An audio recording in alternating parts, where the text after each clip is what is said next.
Social media is a very powerful tool. Get the good opportunities and also bad opportunities. Social media is dangerous because it is a breeding ground for insecurity. Fraud cases, catfishing. I know you cannot trust that space at all.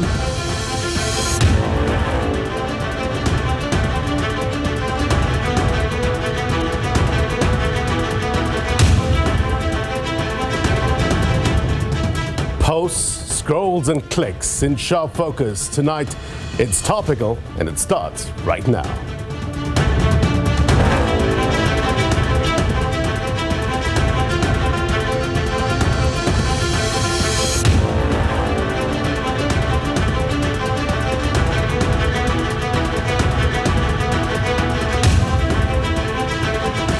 A very good evening to South Africa, those watching around the world. My name is Blaine Herman and this is It's Topical, our digital audience with us tonight. As you know, this program is all about bringing people with the answers to the people who need the answers. They will weigh in terms of some of the burning questions they have for our guests in a short while.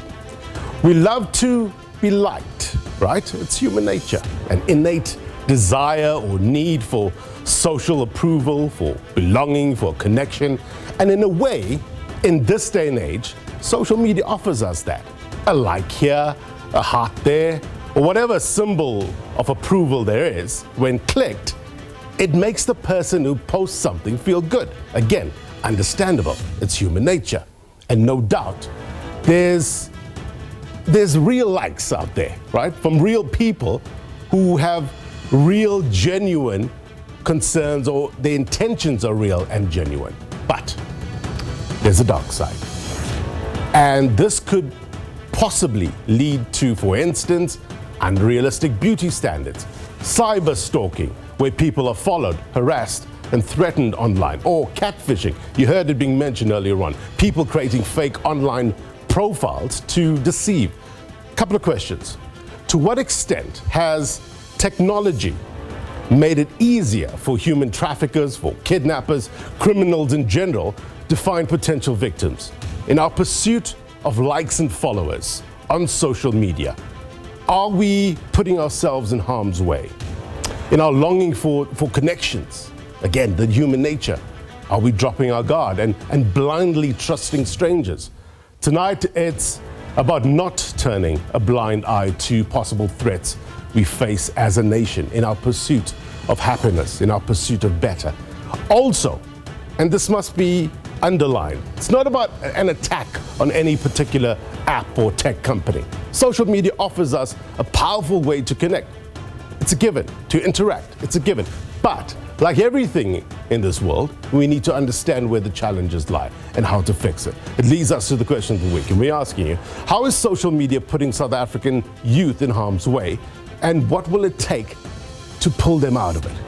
Let us know at SABC News_TV. Let's walk and talk, get you some context as always, give you the bigger picture.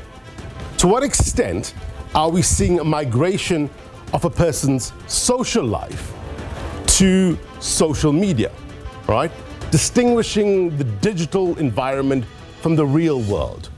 Are South Africans struggling with this? And if so, why? We'd love to hear your thoughts at SABC News_TV. Perspective coming up.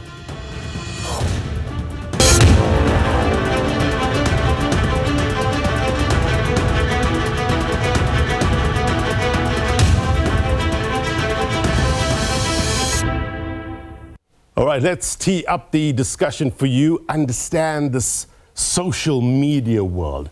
Let's get an indication of what I'm talking about. Let's look at the South African Digital and Social Media Statistics 2025. It's stats found in the Global Digital Report 2025, produced in partnership with the Melt Water and We Are Social. And you get a sense, right, an indication that the use of social media is growing in this country. It's evolving. Now, this source suggests that South Africans are some of the most active social media users in the world. over 26 million people aged 18 and above have used social media at the beginning of this year, 2025. Social media users in South Africa, it's increased by 700,000 between 2024 and early 2025. Have a look at the gender split on your screen. Slightly more males than females, about 51-48% split. And we're told that the average number of platforms per user sits at just over 8.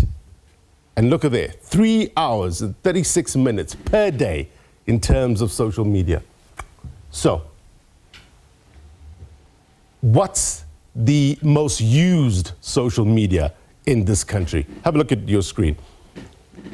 Well, according to this report, and by far, look at what's sitting at the top, WhatsApp. Then it goes to Facebook, then TikTok. Where's X, you ask? Well, according to the data supplied by this report, it's sitting at number 7, which is just over 50% of all active users. Now, let's get to the reasons why people are using social media in South Africa. So, several reasons, right? But again, according to this report, keeping in touch with friends and family tops the list. It's followed by reading news stories.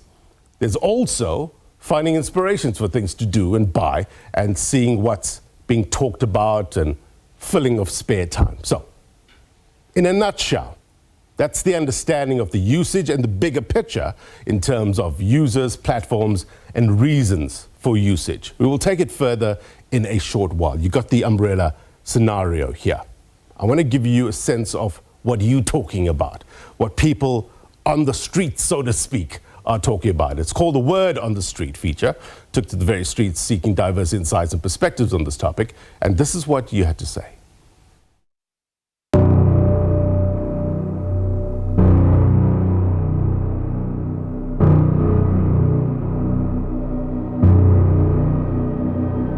No, I don't think it's a safe space at all. I think the internet has proven over and over and over again, fraud cases, what do they call it, catfishing. I know you cannot trust that space at all, in my personal view. And I think the more and more there's a rise of social media, AI, and all those things, I think that's actually going to spur on a return to human contact. We're going to need that more. I think social media is a very powerful tool because people get addicted to the attention that you can get from it, your likes and views. So once you get used to getting a certain amount of likes and views, you get addicted to it to a point that when it drops, that's where your confidence can also drop. I believe social media, one big thing I can say is that body dysmorphia can be a very, very huge problem. For example, if you have a stranger on social media, they may have everything. They may have the perfect body, they may have the perfect diet, the perfect clothes. So naturally someone can think that, oh, I don't have these things, meaning I am lacking in my life. There is an essence of anonymity on social media that should be taken into account. It should be a semi-safe space where you should be able to express your ideas while not really stepping over anyone else's. You can get there good opportunities and also bad opportunities. But yeah, I hope that social media bring more fun than bad things. I think social media is dangerous because it is a breeding ground for insecurity. People compare themselves to pictures, but not just that. Like, people only post the best parts of their lives and make the mistake of comparing their lives to that. And there are people on social media that are predatory in nature that know that there are insecure people there. So that's the dangers of strangers there. So guys, please be careful. All right, we appreciate your thoughts on this matter. Lots to discuss. Let's get to it. Lots of facets around social media. No doubt, it's a powerful platform. These platforms are extremely powerful, but it's about understanding the risks that we face. And in studio, we have social media influencer Oreditse Gill. Thank you so much for joining us. Thank you for having me. Good to have you on the program. We also have on our virtual platform, Dr. Kose Gianni, a clinical psychologist, as well as Dr. Dr. Namosha Veerasamy, who is a principal researcher at the CSIR. Thank you so much indeed for joining us. All our digital audience as well, get up those hands. Let's hear those questions for our guests. We need to get to a better place, right, in understanding this. Oredita, let's start with you. The need to create authentic, relatable content online has its perks, but there's another side. And I'm sure you've experienced the other side as well. Yeah. Talk to us about how things go bad quickly. So because you are in this place where you are either trying to make a living and grow your following, you have to share parts of your life that you normally wouldn't share in the real world, because who you are becomes a currency, and you are commoditizing either a lifestyle or a specific niche. And because you are trying to build this persona online, it can easily get to a point where you start to build these parasocial relationships with followers. Because they follow you, they interact with you quite often online, seem to feel as though they have this real connection with you. Right. Whereas for you, it's a job. You are trying to do this thing because you earn money from it, you're commoditizing it. And because you become so relatable, you share every day, you are interacting with people every day, parasocial relationships become a real thing. People feel entitled to know where you are, where you shop, what you do, what happens with your family, with your kids. And because of that, it can become a real risk to your safety. And for me personally, I used to get really strange direct messages. Yes. Especially when I would share about my kids.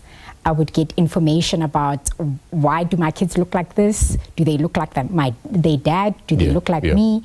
Just certain boundaries were getting crossed. And it does become uncomfortable. The pushback would be, playing devil's advocate, of course, you put yourself out there, fair game. It comes with the territory. What's wrong with that? So I think it's just the lack of education. And I think social media has just come up in a really quick amount of time in South Africa.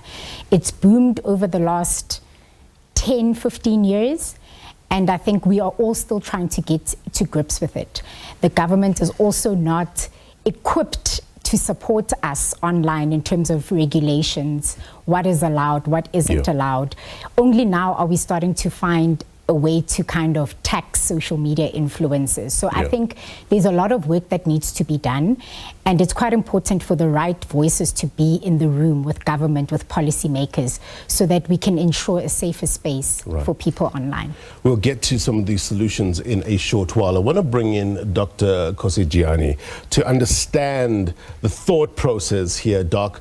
The more people are getting comfortable online, as opposed to the real world or offline, is it more likely for people to blindly trust strangers? What's the psychology behind that, if so?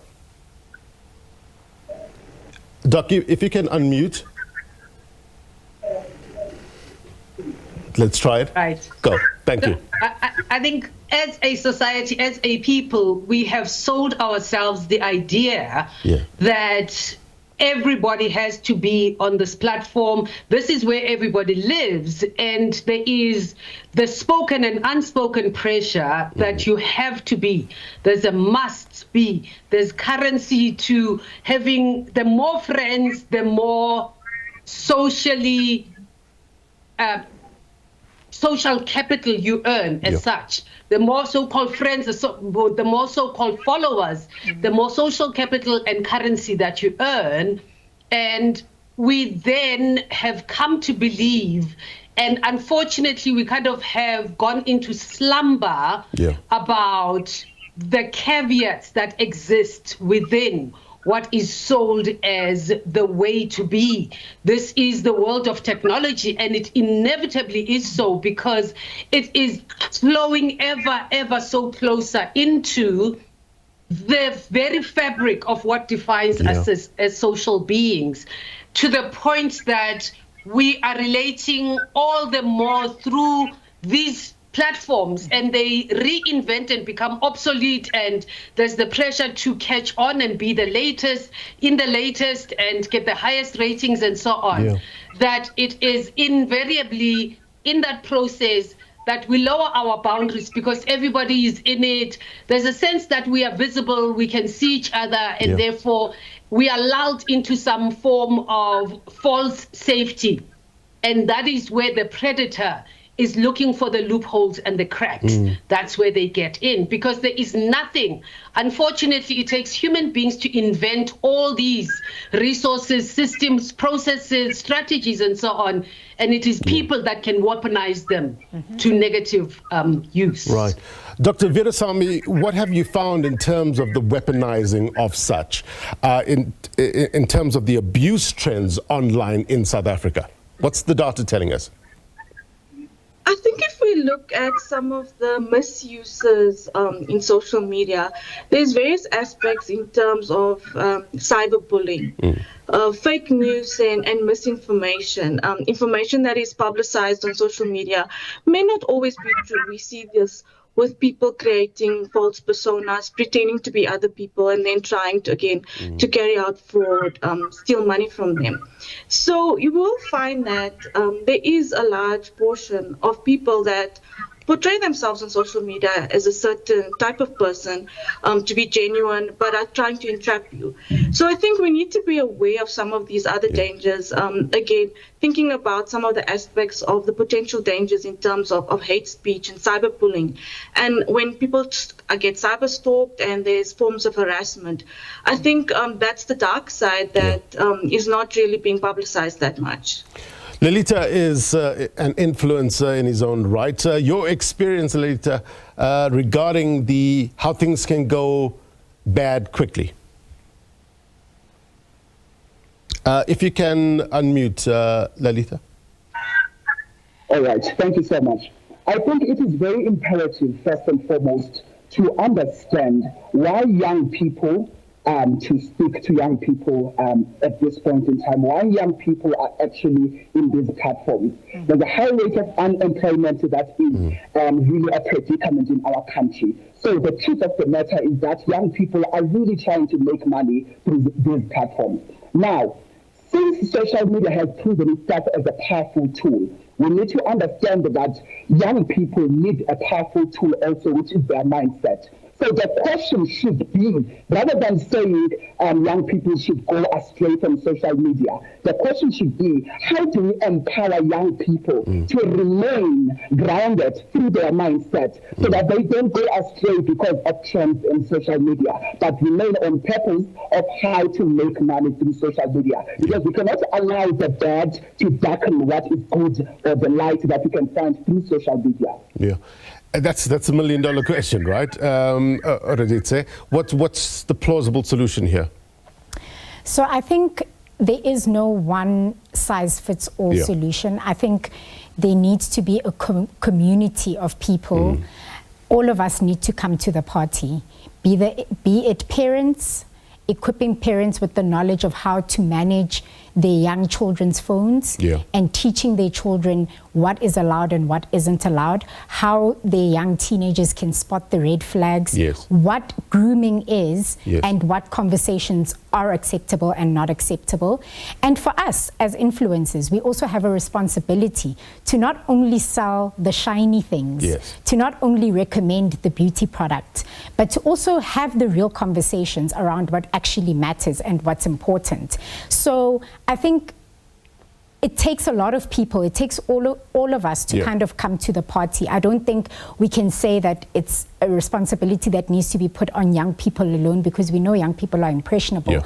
But I think parents need to come to the party, communities, schools, the education system also needs to come into the party, because I don't know right now if the life orientation actually has teaching young kids about the knowledge on social media. So I think there is no one size fits all.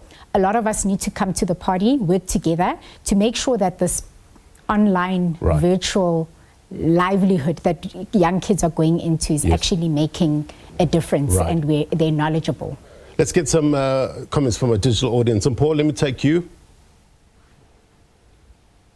Hi, Blaine.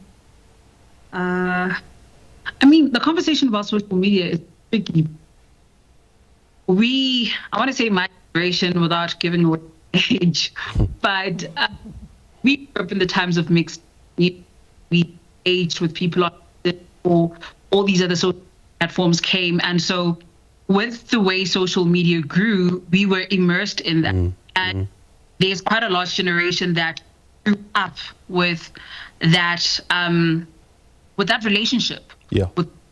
Especially because social media bridges gaps between people. You can talk to people that are 1,000 kilometers away from you. You can build relationships with them. Right. You can follow people you otherwise wouldn't have access to.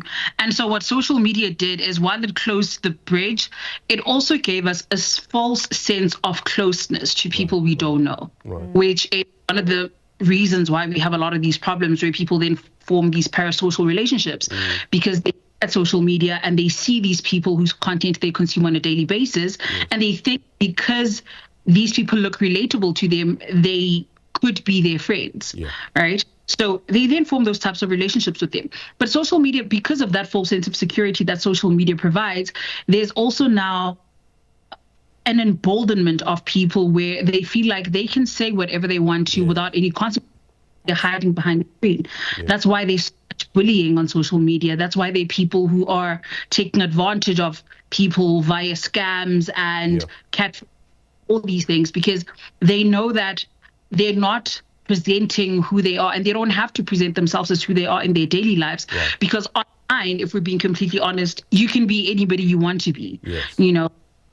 One of the biggest problems with media is it's so unchecked, and some of the things that we need to do is ensure that the media literacy, not just for children, but for the adults consuming it, because our parents are just as malleable and just as gullible like the young people. Right. I'm a prime example of that. Lisolomzi, the false illusions that we give off on social media. Physical appearance is a big thing. The use of filters, for instance. I need it for obvious reasons, but many on these panels don't. But are we running a risk of playing to the gallery in order to be more relatable, thus digging our own selves into these situations? What's your take? I think when it comes to social media, the best thing you can do is to just be yourself. As a content creator myself, I have found that if I show myself, my true self in the first place, people will accept that. Because if you show yourself, let's say, behind a filter, or put some form of lifestyle that you cannot maintain for the sake of social media, when you cannot keep it up anymore, let's say the filter all of a sudden breaks down, you can't use it, people will change on you, people will not receive you as well. And I think when it comes to social media, one thing we should all keep in mind is that the people out there in the world consuming the content are strangers. Although we try to add into their lives, although they give something back, they are strangers. Their opinions in their lives should not matter that much, really. And one thing I would say to anyone watching a young kid, the less you have social media or have access to it, the better. But we should not, although it needs to be regulated by governing bodies and everything else, I think if we were to guard our hearts and minds against people in the world, I think we will be good. Zandiswa, agree, disagree? If you can unmute Zandiswa. There we go. Let's try that again. Dase. Am I audible now? Clear. Okay. I want to agree with Inam Mangata that, when you come to social media, I'm a content creator myself, and I made it my responsibility that I come as I am, so that you don't get to sell, a different person to people. Yes. And also that alone brings pressure upon you that should you now not be able to live up to those standards, you then, they will not accept you. Yes. So it's very important that when you come in as a content creator, you come with relatable content and you come with who you are.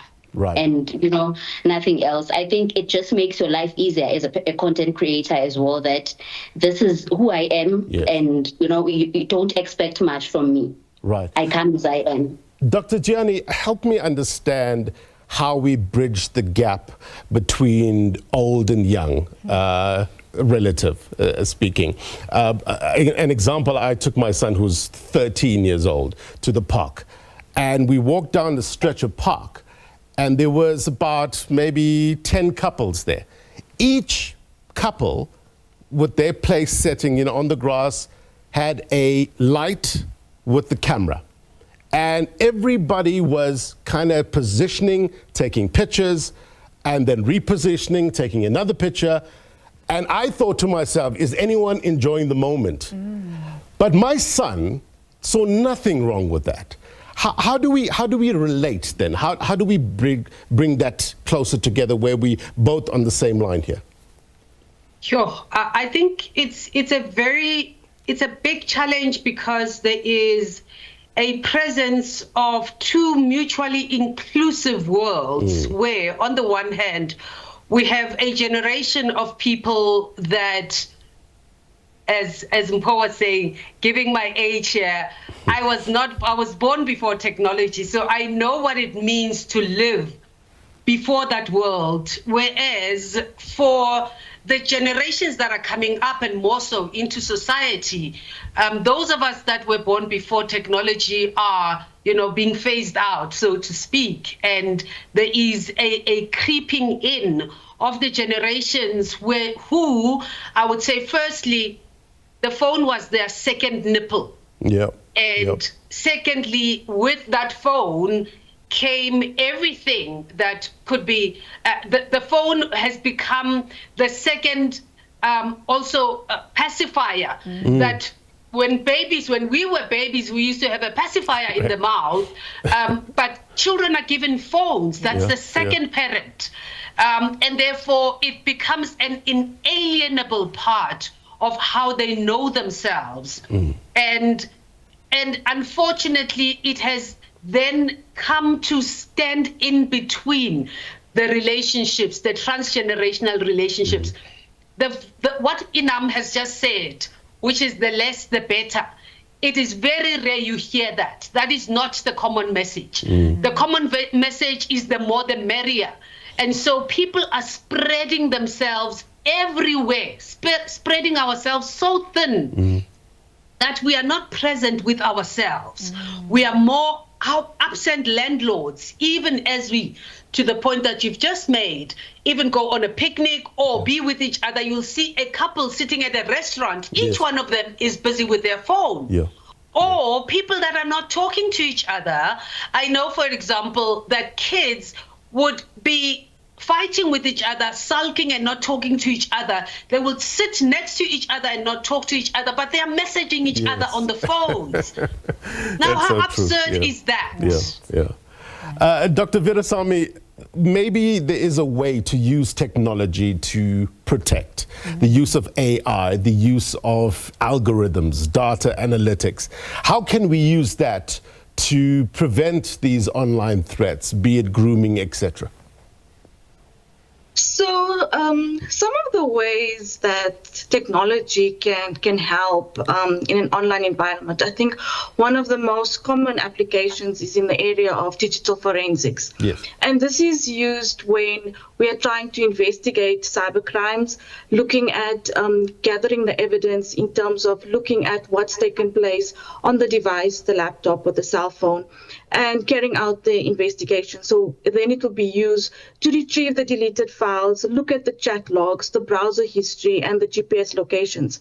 So this is quite vital and necessary, especially when investigating cybercrimes.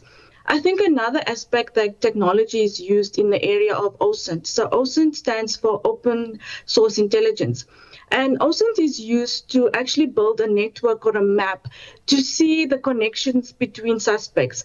It is quite useful because you can actually look at the sequence of communications, draw a timeline of events, and from that you can actually build a profile and look at what exactly is happening in that investigation. Yeah. So there are ways that technology can assist and try to make cyberspace more safe. I think it's just how we adopt and how we use these technologies. Zipazonke? Thank you very much, Blaine. Social media is harming South African youth by short-circuiting their moral and intellectual development. Human beings are meant to evolve through growth of self-consciousness, guided by moral ideas and intuition. This evolution is both spiritual and ethical. Our actions are guided by moral clarity and higher ideas, so not by impulse, fashion, or manipulation. So instead, social media hijacks this process. Social media keeps you trapped into your lowest version of yourself because it constantly encourages you to chase attention, pleasure, outrage, and validation from others. Young people spend hours on apps that reward vanity, instant gratification, imitation. It's like feeding the lower self and starving the moral self. That, for me, is regression and not progress. Right. Without a clear ideology based on truth, the youth become victims of false ideologies. Social media floods young minds with conflicting narratives that makes them angry, hopeless, falsely empowered. More alarmingly for me, as a person who believes in God a lot, the algorithm replaces God. It predicts, it controls, and rewards behavior based on data, not truth. Right. Sorry, just finish my idea, my thought. Sorry. What trends shapes what you believe, what goes viral shapes what you become. The youth no longer ask, is this right? Instead, they ask, will this get likes? The algorithm is the new God and it has no soul. The solution to this is that we need a revolution of the inner self, not just political slogans or online noise. The future belongs to the young people who awaken to moral consciousness and live for higher ideals. If we don't guide our youth towards that, we're going to hand them over to a machine that will use them, confuse them, and discard them. Impelenhle, I wonder if we can walk and chew gum at the same time.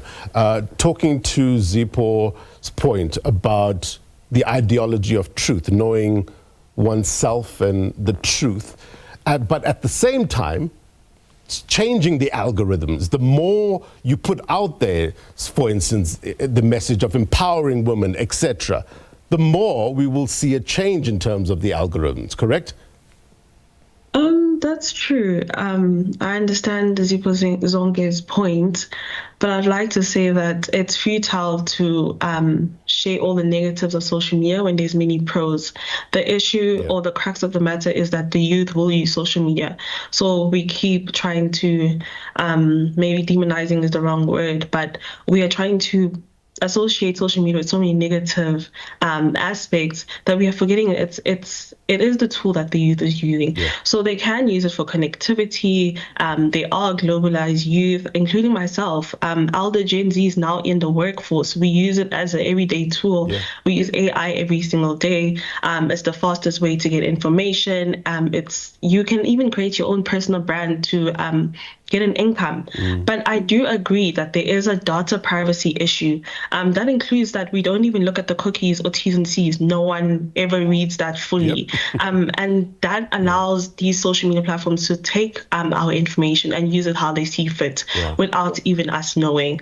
And that goes back to our safety. I think with the rise of gender-based violence and femicide in South Africa, my one point is that maybe we should, as the youth, realize that tagging putting out our geotags is the one issue that would let predators find us more. They're able to trace our locations faster because we tell them exactly where we are all the time. We are always posting live immediately. Another issue is our vlogs. Our vlogging, we show our homes. They know every exit point. There is no privacy of any sort. And I think that's the major issue that we can agree with Zipazonke. I think his own philosophies might be different to mine. But AI and social media is a tool that the youth is using. So I think if we have more solutions instead of vilifying it, then that's the right direction. Important points there. Lolita, I see your hand as well as Michelle. I need to take a quick break. There's still lots to discuss. When we come back, digital audience as well as our guests. Stay with us.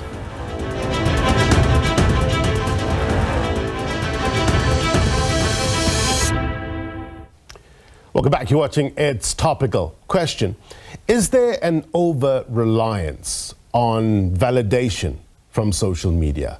And what's the possible consequences of that if we are trying to find our worth and our value via likes and followers? Let's talk to our digital audience as well as our guest, Michelle, and then we'll take Lolita. Michelle, to you first. Thank you so much, Blaine. I think in terms of over-reliance and just the general use of social media, I think digital literacy really needs to be embedded into our education systems and in our communities. And I think it's a twofold thing that, firstly, the youth need to be taught about, what the impacts of posting locations and just in terms of your digital footprint and how that can affect your long-term opportunities for jobs and so forth. But I also think part of digital literacy needs to be our systems teaching young people about offline spaces and how important it is to actually have access to that and where and how that should fit into your daily life. So I think that over-reliance on social media is definitely a problem. I think I'm even guilty of that myself.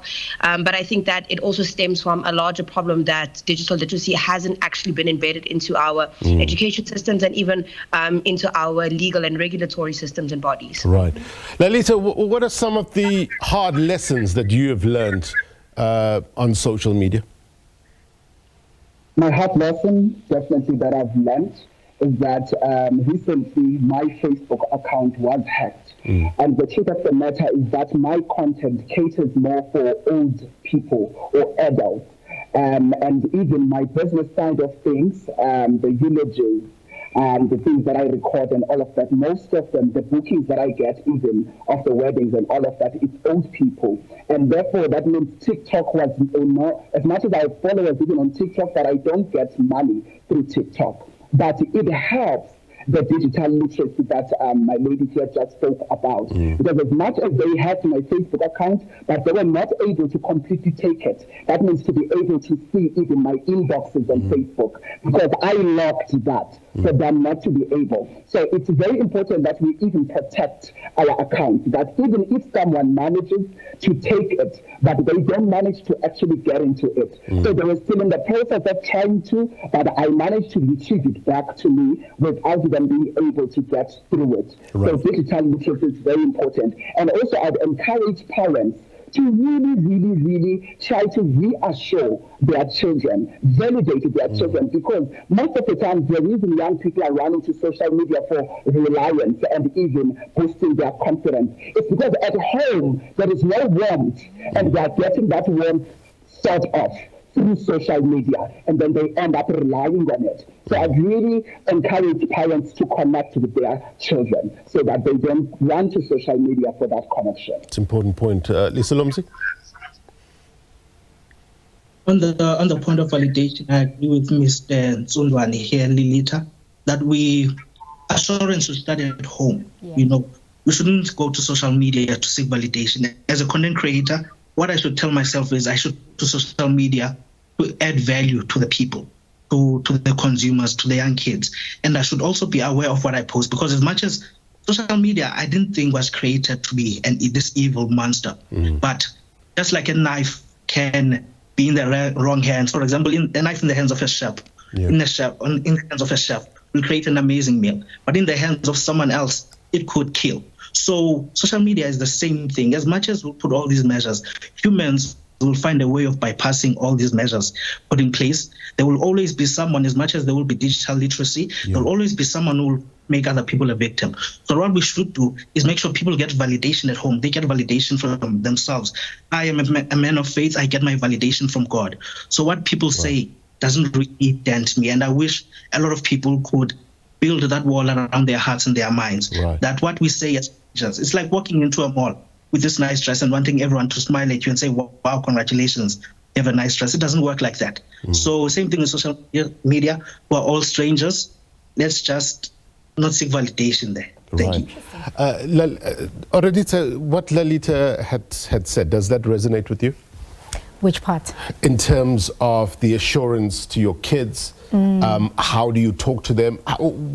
How do you go about doing that? Yeah, I think it's a layered conversation, because as much as you as a parent can reassure your child and give them the best tools to survive in this new age world, it also boils down to how they get influenced by their friends. Right. And with the spaces that they have to go to. I think I was reading the other day that a lot of young people spend so much time because outside they don't have the tools, they don't have places where they can actually thrive and do the things that we used to do when we were growing up. So I think there also needs to be an investment into what young people can do. Do they have youth centers to go and entertain themselves, to get to know each other, places that are safe, that are regulated, that are monitored? I think a lot of times when young people are left unattended without things to do to entertain themselves, they can turn to things like drugs, social media to fill that void. So I think there's a lot that can be done to kind of drive young people in the right direction. Right. Dr. Gianni, I mean, what you said earlier on with regards to the phone being, a second pacifier, and a tool that parents often use, and sometimes you don't blame them because everybody's so busy. People work a 9 to 5, go home still working. You have a kid or child that needs attention, but you just don't have the time. You need to provide for them. How do you do both? How do you walk again and chew gum at the same time? Give us examples of how we can parent better. Yeah, I think the unfortunate consequence of the pacification of children through phones from early on is that has become the attachment figure that has created distance between them and their families, which is something that was created by the parents outsourcing their responsibility to begin with. And I do not in any way underestimate the inordinate pressure that parents are under in order to get on the treadmill, to be able to provide the children in a very hard economy with the basics that they need, and therefore it feels like being pulled like a stretch tent in all directions. But the unfortunate consequence is that the consequence will play out. We will pay the price of the oversight of going out there and chasing to put the bread on the table, and we may find that by the time the bread lands on the table, the children have disappeared. And I mean this literally, psychologically, emotionally so. So I think the important thing is, I think one of the things that's happening and have happened in society is that people are not really aware and prepared for the demands of becoming a parent. Is an easier thing, but being a parent is a long haul. And it happens in the spur of the moment, and people are not prepared for the demands that it will take of them to be able to fulfill these roles and fulfill them successfully. And the window of time closes on us very quickly, to the point that by the time perhaps many of us as a society, and the consequences are telling us this, that we are very reactive in how we deal with things. We find out when as the proverbial horse has left the stable, that is when we try to put measures in place. And I think my esteemed colleagues on the platform have said so many things to that effect, that we need to be more proactive rather than what we tend to be now, reactive. And as a society, we are trailing behind the developments that are taking place in the social media space, and therefore we pay the price invariably. Dr. Virasamy, proactive interventions, the need for law enforcement, government, platforms to work together in order to find solutions to make the digital space more safer. How can we best do this? I think, yes, on the legislation side and the regulation side, there has been many developments over the past few years. The Cybercrime Act has come into place and now clearly has more definitions and legroom in terms of what could constitute a malicious cybercrime act and open up the window now for more prosecutions. So I think on the legislation side, there has been many growth areas. On the platform side, yes, there is mechanisms in terms of reporting if a user feels that something may infringe their rights or maybe potentially malicious or harmful. They have the ability to report into these platforms. There are also AI tools within these platforms that are also monitoring and trying to pick up if certain images are harmful, malicious, and try to remove them if in those cases. So I think there are some controls in place. Again, as parents, I think we should try to look at apps to help control our kids' use, to monitor a bit better. So I think there's various initiatives across government, across the citizens, within the platforms and us ourselves. Right. So I think there has been some work, but yes, we do have some way to go. I see hands up. Paul, first to you.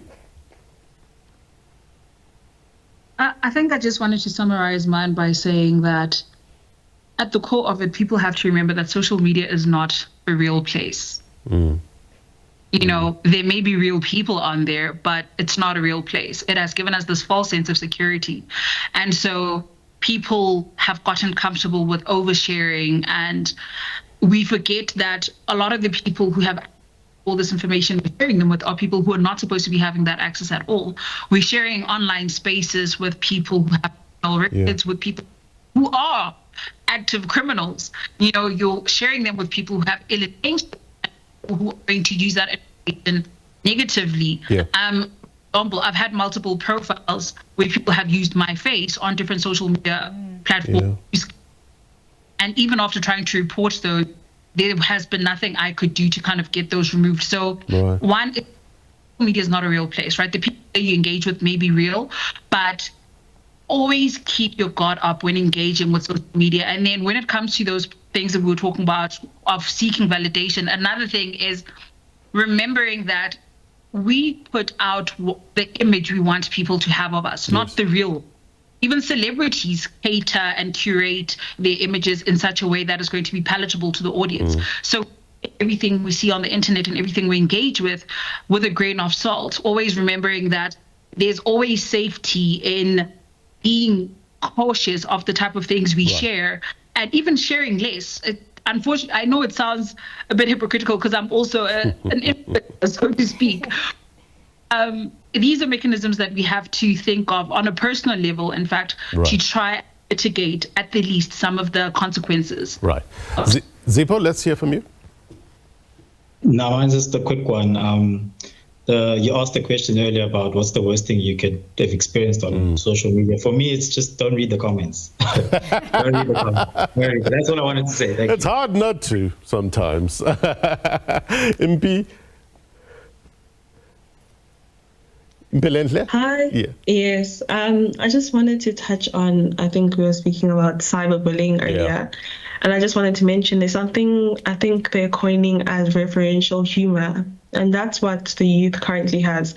And by referential humor, I mean the Gen Z or Gen Alpha only finds humor in something that has an original creator, and then someone else takes that, for example, a sound in TikTok, and it makes a video of that, and it's only funny because of that specific sound. And I think what the youth has done is kind of blur the lines between fun and games and bullying, online bullying, and that could literally lead to an increase in cyberbullying in our country. And then one more thing I wanted to mention is misinformation. And then my question is maybe to government or any legislative body is what are we doing to help the youth to see between fact and opinion? We have a lot of influencers, we have a lot of opinion leaders, but can the youth disseminate the difference between what is factual and what is just an opinion of their peers? And maybe a suggestion could be the news having a platform on these social media platforms to meet the youth halfway. The youth does not want to watch the news on TV. I don't even think they even have a package anymore. So I think be out of a job. So I think it's best maybe if maybe even your platform, you go on TikTok and you're like, okay, let's get youth who have studied these courses that people deem useless, like journalism, communications, and get them onto those platforms and let them break it down in simple steps in a way that the youth will understand on the platforms that the youth use to curb misinformation. Such important points. Dr. Gianni, to Mpo's point, are we struggling as South Africans to differentiate between the real world and the online world? I think you on mute there, Doc.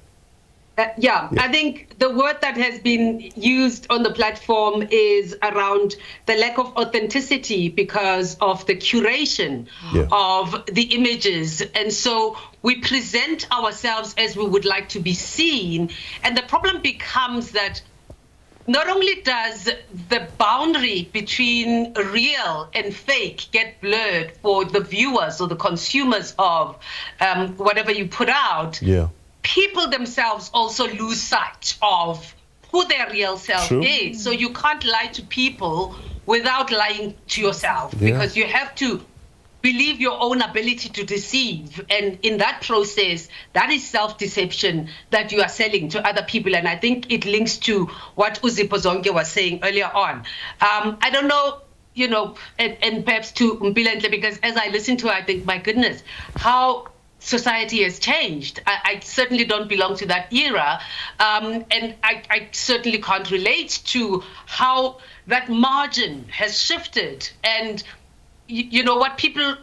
how would people answer the question, who are you? And if people even ask that question, are you who you put out, or what's left of you after what you have put out? We are absent landlords because we are chasing eyeballs and likes and so on. And because, to Lilita's point, that has become currency. That's how people monetize. And that's where perhaps, I don't know, the world is moving.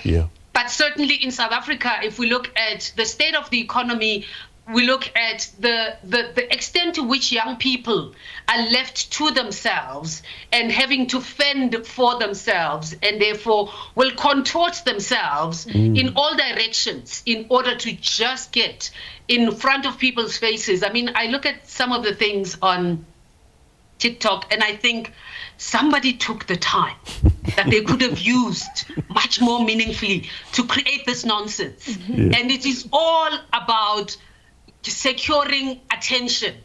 And you have to ask yourself, how empty are you of attention that you have to contort yourself to that extent that you have to give up who you are and sell yourself? There's a lot of prostitution that happens, the prostitution of the self to the highest bidder. And it doesn't help that there's money that gets thrown at it. And therefore, the more you can prostitute, the better your bank account is. But who are you left with at the end of all that? I've just got seconds left. I have to give you the final word with regards to the lessons that you've learned. You said that you had to go private. And has that worked for you? And what can you advise? I think influencers are not incentivized to protect themselves and to keep themselves safe. They're incentivized to sell, to promote, and like Dr. Gianni was saying, to just give of themselves. So no, I don't think it has worked for me to go private, but it's a choice that I've had to make for the greater good of myself, my family, and my loved ones.